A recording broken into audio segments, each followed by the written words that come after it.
आत्ता आम्ही ह्या पूर्ण संवाद अभियानानंतर जो काही आढावा घेतलेला आहे त्याच्यामध्ये 29 मतदारसंघ विधानसभेचे आरक्षित आहेत। त्याबद्दल 12 बलुतेदारांमध्ये तुम्ही ते 29 मतदारसंघ कसे डिवाइड करणार आहात का तिथेही उमेदवारी देत असताना तुम्ही माझा मित्र आहे जवळचा किंवा बायकोचा नातेवाईक आहे म्हणून तुम्ही उमेदवारी देणार आहे का जे आमच्यासाठी आमच्या हक्काचं राखीव आहे संविधानाने दिलेलं ते तुम्ही 12 बलुतेदारांमध्ये त्यांचा विचार करून देणार आहे। ह्या प्रश्नाचं उत्तर जर आम्हाला सरकार देत असेल तर आम्ही समाधानी होऊन काम करत राहू, पण ह्याचं जर आम्हाला अपेक्षित उत्तर मिळालं नाही, ह्या विषयासोबत जर न्याय झाला नाही तर आम्ही वेगळा विचार नक्कीच करू। तिसऱ्या आघाडीत जायला आत्ताच इच्छुक वगैरे मी काही नाहीये।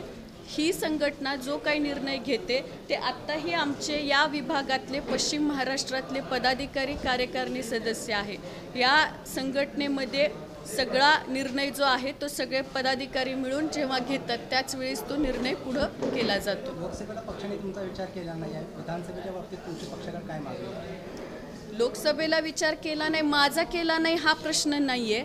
लोकसभेला आमचा मातंग समाज म्हणून तर विचार केलेलाच नाहीये कुठल्याही पक्षाने, आणि आता राहिली ते झालं लोकसभा, पण विधानसभेला 29 मतदारसंघ आरक्षित आहे तर तिथं माझा विचार करण्यापेक्षा आम्ही 12 बलुतेदार म्हणून अनुसूचित जातीचा विचार करावा अशी माझी मागणी आहे। आत्ता जे आम्ही 29 मतदारसंघावरती सांगतोय किंवा 12 बलुतेदारांपैकी बोलतोय त्यामध्ये आम्ही असं म्हणत नाहीये की मला उमेदवारी द्या किंवा माझ्या जवळच्या नातेवाईकाला द्या किंवा तुमच्या असं आम्ही किंवा आमच्या संघटनेच्या पदाधिकाऱ्याला द्या असं म्हणत नाहीये। तुम्ही अनुसूचित जातींचा विचार केला पाहिजे, मग त्यात जे जे केपेबल उमेदवार असतील त्यांना तुम्ही दिलं पाहिजे, मातंग समाजालाच दिलं पाहिजे असे आमची मागणी नाहीये।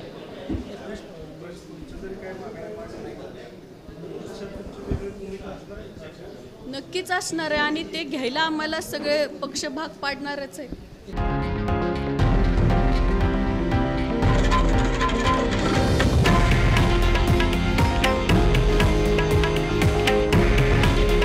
हे आहे देशातील नंबर 1 न्यूज नेटवर्क आणि आपण पाहत आहात TV9 मराठी।